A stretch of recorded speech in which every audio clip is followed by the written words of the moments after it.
Welcome back to the channel, friends. Today we are diving into the sneaky little words people use when they are not telling the whole truth. These aren't outright lies by themselves. These are the linguistic smoke bombs people throw when they want to sound honest, without actually being honest. Think of them as little red flags for your conversations.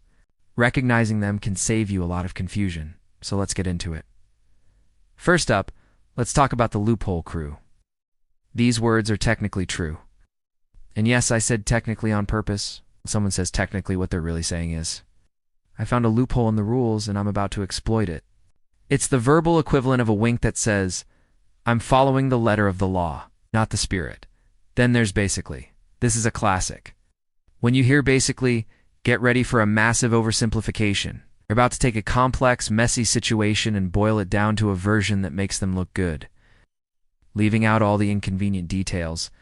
And the most ironic one of all, honestly. It's funny how often this word is used right before something that's anything but. It's like a subconscious tell, a little flag that says, I'm about to say something I need you to believe, so I'm adding this word to sound more convincing.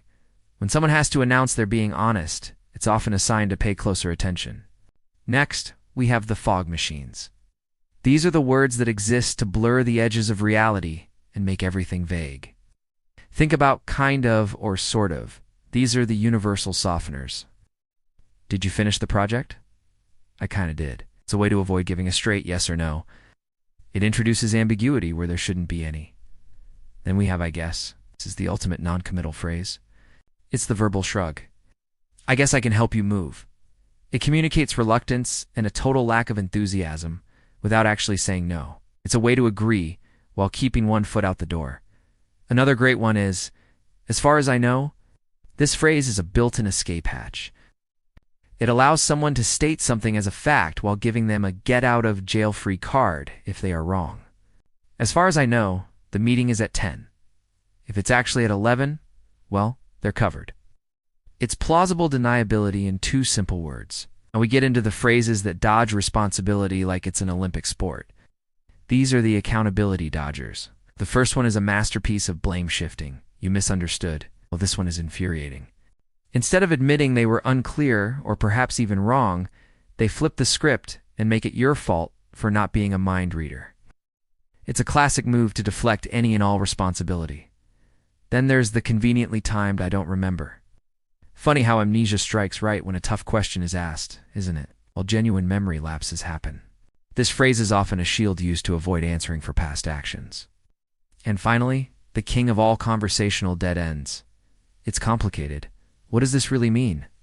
It's a polite way of saying, I don't want to explain the real reason. It's probably because it makes me look bad. So I'm just going to shut down this line of questioning right now. It's a wall, not an explanation. Let's move on to what I call the crowd that doesn't exist. This happens when someone wants to add weight to their opinion, but they don't have any actual backup. You'll hear things like, everyone says, ...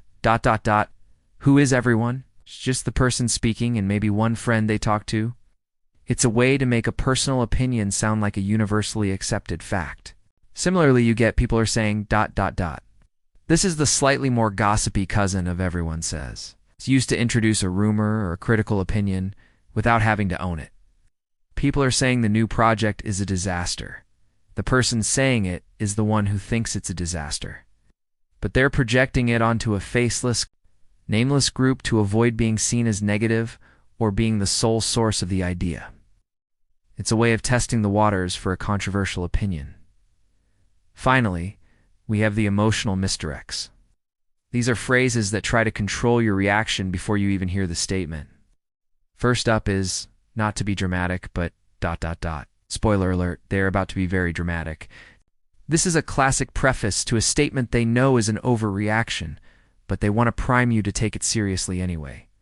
Next, the infamous no offense, but ... You know what's coming next, right? Something at least mildly offensive.